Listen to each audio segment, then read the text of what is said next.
Look around. Everyone's following someone, a trend, a belief, a voice, louder than their own. We live in an age of opinions, where thinking has been replaced with repeating. People don't seek truth anymore. They seek comfort. They don't want to be right, they just want to belong. And that's how most men lose themselves. Slowly, quietly, not because someone took their freedom, but because they gave it away, piece by piece, to everyone who promised them certainty. Friedrich Nietzsche warned us about this over a century ago. He saw what happens when people stop thinking for themselves, when they trade the pain of self-discovery for the safety of the crowd. He called it the herd mentality, the slow death of the individual mind. He believed that to truly live, you must be willing to stand alone, to trust your own voice, even when it shakes. Because the moment you let others think for you, you stop existing as yourself. Most people will never experience real freedom, not because they can't, but because it's terrifying. Freedom means responsibility. It means owning your thoughts, your choices, and your mistakes, with no one left to blame. That's why Nietzsche said, the individual has always had to struggle to keep from being overwhelmed by the tribe. To stay independent, you must resist the comfort of following. This video isn't about arrogance or isolation. It's about power, the kind that comes from self-trust. We'll break down Nietzsche's ideas on individuality, strength, and independence, and how they can help you think clearly, live freely, and lead yourself. So stay until the end, because once you learn to trust yourself completely, you'll never look for direction in anyone else again. We will not only discuss the importance of only trusting yourself, but also discuss Friedrich Nietzsche's 7 rules of how to do it. Now let's begin. Rule number 1, the herd will always betray you. Every generation believes it's smarter than the last, yet most people still make the same mistake. They follow the crowd. They follow what's popular, what's trending, what feels safe. They follow rules they never wrote and chase goals they never questioned. They let the collective decide what success, morality, and truth should look like. That's the tragedy Nietzsche saw. He called it the herd mentality, the instinct to conform, to blend in, to seek comfort in numbers. People fear being alone more than they fear being wrong. And that's exactly how the herd controls you. Not through violence, but through belonging. Through the quiet promise that if you think like everyone else, you'll be accepted. But the herd doesn't want you to rise. It doesn't want you to think. Because if you start questioning the rules, you threaten the system that keeps everyone numb. Nietzsche wrote that morality, the social code people worship, often exists to protect the weak from the strong. It's built to keep everyone equal, predictable, and obedient. And when you start to stand out, the herd will turn on you. Not because you've done something wrong, but because you've reminded them how small they've chosen to stay. The herd praises individuality, but only within limits. They'll say, be yourself as long as that self fits inside their comfort zone. Step outside it and they'll shame you for being arrogant, selfish, or different. But Nietzsche would say, that's the highest compliment. It means you've begun to think. To trust yourself, you must first see how easily people betray themselves for approval. Watch how quickly they trade truth for acceptance, integrity for applause. Most people would rather be comfortable with a lie than uncomfortable with the truth. And that's why you can't trust the crowd. Because the moment your path stops benefiting them, they'll disappear. They'll call you extreme, delusional, or dangerous. Anything to make you doubt your independence. But this is the price of freedom. The man who walks alone is misunderstood by those who've never left the herd. And yet that's the only way to rise. If you want to think clearly, you have to step away from the noise. If you want to lead yourself, you have to stop following everyone else. The herd will always betray you, not out of hate, but out of fear, because nothing scares them more than the man who no longer needs them. Rule number 2, learn to be alone. Most people can't stand being alone. They'll tell you they enjoy solitude, but the moment silence stretches too long, they reach for their phone, their friends, or their distractions. Because being alone doesn't just mean no one's around you, it means there's nowhere left to hide from yourself. Nietzsche believed solitude was the greatest test of strength. He said that, "He who cannot endure solitude cannot be free." And he was right, because in solitude, you face everything that noise keeps buried. Your doubts, your fears, your contradictions. That's why people run from it. They drown in social circles, work, and entertainment. Anything to avoid the sound of their own thoughts. They mistake constant connection for meaning, but all that noise is just another form of fear. The strong man doesn't avoid solitude, he seeks it. Not because he hates people, but because he values clarity. He understands that solitude sharpens the mind like pressure sharpens a blade. In silence, you stop reacting and start seeing. You realize which parts of your life are real and which ones you've been faking just to belong. It's in solitude that you learn who you actually are when the world isn't watching. Without the validation, the comparisons, the background noise, what's left of you? That's the question most men never answer. Nietzsche believed solitude was where the individual is born. He called it a kind of inner exile, the necessary distance from society to rediscover your own thoughts. It's the forge where you burn off everything borrowed and become original again. But solitude isn't comfortable. It's not soft or peaceful. At first, it feels like withdrawal. You'll crave distraction. You'll start doubting yourself. You'll feel detached. That's normal. That's your old self dying. Every great thinker, creator, or leader has walked through that fire. They all learned the same lesson. Solitude isn't emptiness, it's refinement. It's how you separate your own voice from the noise of the herd. The man who can sit in silence without needing escape becomes dangerous in the best way. Because he's no longer dependent. He doesn't need reassurance. He doesn't chase company to feel whole. He's self-sufficient, mentally, emotionally, spiritually. That's what Nietzsche meant by freedom. It's not about isolating forever. It's about building such inner stability that even in a crowd, you remain untouched. Solitude teaches you to listen to your intuition, to trust your instincts, to hear your truth clearly. Most people are never truly alone, which is why they never truly know themselves. But the man who faces his solitude and survives it becomes unshakable. He's not lonely, he's complete. Because the courage to be alone isn't about separation from the world. It's about returning to it as someone who finally knows himself. Rule number 3, reject false idols. Once you learn to stand alone, you'll start seeing the world differently. You'll notice how easily people worship others, how desperate they are to be led. They idolize anyone who speaks with confidence. Politicians, celebrities, gurus, influencers, all claiming to know the truth. And the masses follow, not because these people are right, but because it's easier than thinking for themselves. Nietzsche warned about this. He said people will always create new gods to replace the old ones. When religion fades, ideology takes its place.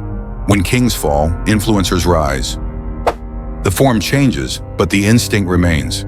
The human need to kneel before something louder than their own conscience. That's why Nietzsche said, "I love the man who seeks knowledge so that he may create." He didn't want followers, he wanted thinkers. People who could learn from others but never worship them. Because the moment you start worshiping a person, you lose your individuality. You stop seeing clearly. You begin to measure your worth by their approval, your success by their standards, your truth by their words. And without realizing it, you hand over your identity. The irony is that most of the leaders people follow aren't strong. They're addicted to being followed. They feed on attention because it hides their own emptiness. And when their image collapses, their followers collapse with them.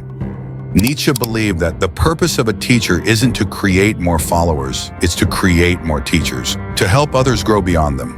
That's what he meant when he wrote, "One repays a teacher badly if one remains only a pupil."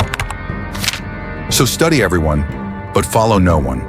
Learn from great minds, but don't kneel to them. Take what's useful and discard what isn't, because true strength lies in integration, not imitation. The man who blindly follows will never see his own potential. He'll always live in someone else's shadow, repeating borrowed wisdom, mistaking loyalty for growth. But the man who questions everything, even the voices he respects, becomes free. He's not a disciple, he's a creator. He doesn't cling to anyone for direction because he's learned to trust his own mind.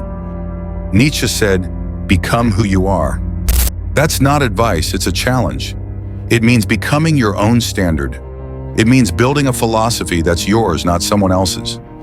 The world will always offer idols to worship. It's your job to see through them. Because the moment you stop kneeling to others, you begin to rise on your own. Rule number 4, strength comes from suffering. Everyone says they want to be strong until strength is the only option they have left. Most people think strength comes from success, from confidence, from good times. But Nietzsche knew the truth.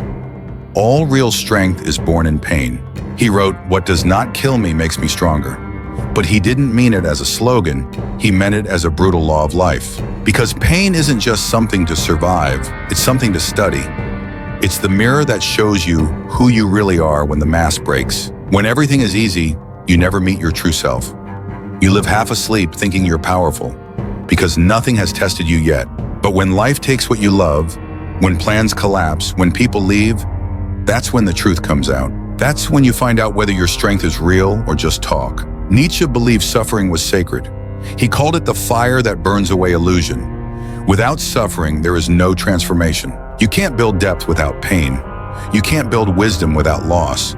And you can't build trust in yourself if you've never been forced to rely on yourself completely. Weak men run from pain. They distract themselves, blame others, or sink into self-pity. But strong men walk into it. They let it teach them. They let it refine them. Because they know that every struggle carries information about who you are and what still controls you. That's the meaning of Nietzsche's idea of amor fati, love your fate. It means to stop asking, why did this happen to me? And start asking, what can this make me? It means seeing every hardship as necessary, every wound as instruction. Because when you love your fate, even the painful parts, nothing can defeat you. Pain is a teacher that never flatters. It doesn't care about your comfort. It exposes your limits, your attachments, your weakness, and it dares you to grow beyond them. If you can face that without bitterness, you gain something no follower ever will: resilience. That's why Nietzsche admired the man who suffers consciously, the man who doesn't waste his pain on complaints or revenge, but transforms it into creation. He called him the Übermensch, the higher man who rises above fate by embracing it. Suffering will visit everyone. The question is what you do when it arrives. Will you collapse and curse it? Or will you look it in the eye and say, I can use this? Because pain doesn't just build character, it builds authority. Every hardship you survive adds another layer of self-trust. You stop saying, I hope I'll be okay, and start saying, I know I will be. And once you reach that point, the world loses its power over you, because the worst has already shaped you, and what remains is stronger than anything that tried to break it. So don't run from suffering, don't resent it, learn from it. Let it mold you, because the man who trusts himself has been through hell and came back certain of who he is. Rule number 5, destroy the false self. Most people never meet themselves. They spend their whole lives playing roles. The loyal employee, the good son, the agreeable friend, all masks built to earn approval. But here's the truth. The person you show to the world is not the person you really are. It's the version you built to survive. The version that says what's expected, hides what's real, and fits neatly into the story others wrote for you. Nietzsche called this the false self, the shallow identity society builds for you, so you'll never question it. It's safe, predictable, and polite, but it's also your prison. You can't trust yourself when you're still trapped in that image, because every decision you make will come from fear. The fear of not being liked, not being accepted, not being enough. And as long as fear leads you, you're not living your life. You're performing it. To become free, you must destroy that false version of yourself. Not violently, but honestly. You must have the courage to ask, who am I when no one's watching? Who am I when there's nothing to prove? That's a dangerous question, because when you start answering it, everything built on lies begins to collapse. Relationships change, dreams dissolve. You realize how much of your life was built for others. But that collapse isn't failure, it's freedom. Nietzsche believed that self-overcoming begins when the old self dies. The man you pretend to be must fall apart, so the real one can rise. That's why he said, one must still have chaos in oneself to give birth to a dancing star. The chaos he meant wasn't disorder, It was transformation. It was the moment when your false identity burns and the truth begins to glow underneath. Destroying the false self doesn't mean rejecting society or becoming reckless. It means stripping away everything that isn't authentically yours. The opinions, the shame, the expectations. It means no longer seeking to appear good, but to be real. When you stop pretending, you start trusting. Because trust can only exist in truth. You can't have self-confidence if you're still lying to yourself. Once you know who you are, not the label, but the essence, you stop being moved by approval or rejection. You become stable, centered, untouchable. That's the power of authenticity. It's not loud, it's not perfect, it's just real. And the man who dares to destroy his false self doesn't lose his identity, he finally earns it. Rule number 6, think dangerously. Thinking is dangerous, that's why so few people do it. Most people don't want truth. They want reassurance. They don't want to think. They want to agree. They want certainty, simplicity, and slogans that fit neatly into the boxes someone else built for them. Nietzsche saw that as the death of the mind. He believed that truth should shake you, even offend you. Because if your beliefs have never made you uncomfortable, they were probably never yours to begin with. To think freely, you must risk everything that comes with it. Rejection, misunderstanding, even isolation. Because real thinking isn't about being right, it's about being honest. That's why Nietzsche said, you must be willing to burn in your own flame. How could you become new if you have not first become ashes? He meant that every great thought destroys something weak inside you. It burns away illusions, the comfortable lies you built your life around. And most people will do anything to avoid that fire. They follow what's acceptable. They repeat what's trending. They trade truth for applause because it's easier to belong than to be real. But Nietzsche believed that the individual who thinks dangerously, who questions what others worship, becomes alive in a way the herd never will. To think dangerously is to look at the world without filters, to see both its beauty and its horror, its potential and its cruelty, and not turn away. That kind of clarity comes with pain. Because once you see how much of life is built on illusion, you can never unsee it. You'll feel out of place, detached, misunderstood. But that discomfort means you're growing. It means you're thinking for yourself. Nietzsche admired those who could stand in that discomfort without collapsing. He called them free spirits, minds that refuse to be domesticated by culture, religion, or ideology. They don't need anyone to tell them what to think, what to believe, or how to live. They build their own philosophy from experience, not inheritance. To think dangerously is not to rebel for the sake of rebellion. It's to question everything, including yourself. Because your own mind can become your biggest lie if you never challenge it. That's why Nietzsche warned, beware that, when fighting monsters, you yourself do not become a monster. In other words, don't let your ideas harden into another form of blind obedience. The goal isn't to destroy all beliefs, it's to test them, to keep only what survives your deepest scrutiny. Because what remains after that is yours, unshakable, earned, true. Thinking dangerously takes courage, because it means standing apart from the crowd. It means refusing to parrot what's easy. It means saying, I don't know, when others pretend to. It means loving truth more than belonging. The man who can do that becomes untouchable, because he's no longer controlled by opinion. He doesn't fear being canceled, judged, or forgotten. He's not chasing applause, he's chasing clarity. And that's the paradox Nietzsche understood.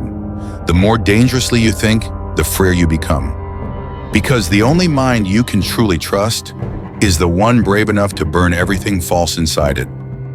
Rule number 7, build unbreakable self-belief. After you've questioned everything, there's one thing left to rebuild: yourself. Nietzsche called this the final transformation, the moment when destruction turns into creation.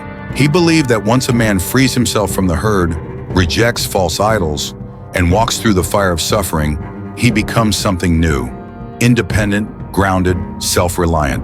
That's the foundation of unbreakable self-belief. Most people mistake self-belief for arrogance, but arrogance is loud because it's fragile. Real confidence is quiet. It comes from knowing you've faced your demons and survived. It doesn't need to prove. It doesn't need to shout. It just is. Nietzsche said, "The higher we soar, the smaller we appear to those who cannot fly." That's how true self-belief feels. Misunderstood by the world, but undeniable from within. You stop needing people to understand you because you understand yourself. That kind of belief isn't built overnight. It's forged every time life knocks you down and you get back up without asking for rescue. It's built when you keep promises to yourself, when you do what's right, even when no one's watching. It's reinforced every time you choose truth over comfort and purpose over pleasure. That's when your inner voice stops shaking. You stop asking, "Am I doing the right thing?" and start saying, "I trust my direction."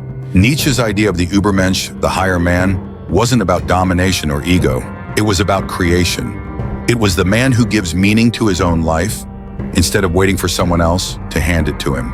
A man who becomes his own authority, his own guide, his own moral compass. Building self-belief means becoming that man.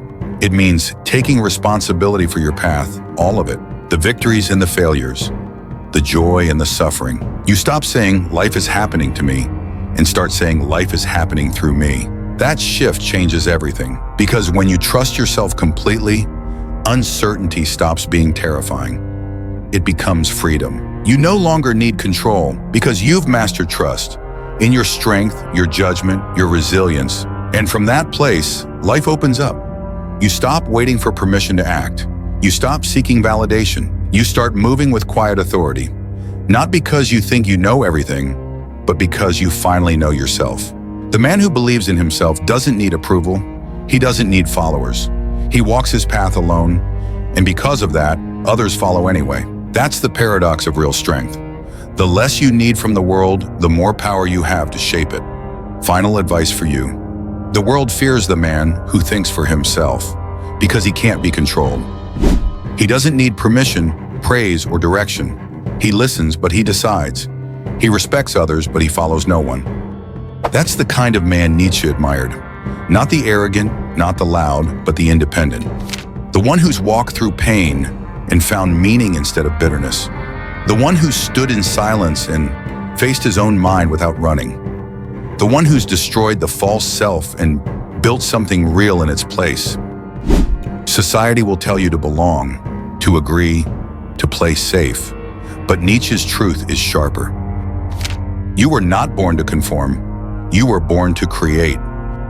To create your own values, your own path, your own meaning. That's the privilege and the burden of individuality. Freedom isn't easy. It's earned through solitude, discipline, and pain. But once you've built that trust within yourself, nothing outside of you has power anymore. Nietzsche said, "No price is too high to pay for the privilege of owning yourself." And he was right. Because when you own yourself, you own your peace. You own your purpose. You own your life. So trust yourself.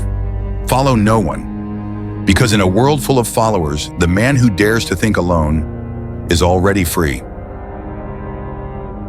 Don't forget to like and subscribe. If this has helped even a little bit, the Depth Seeker will always be on your side on your self-improvement journey. See you in the next video.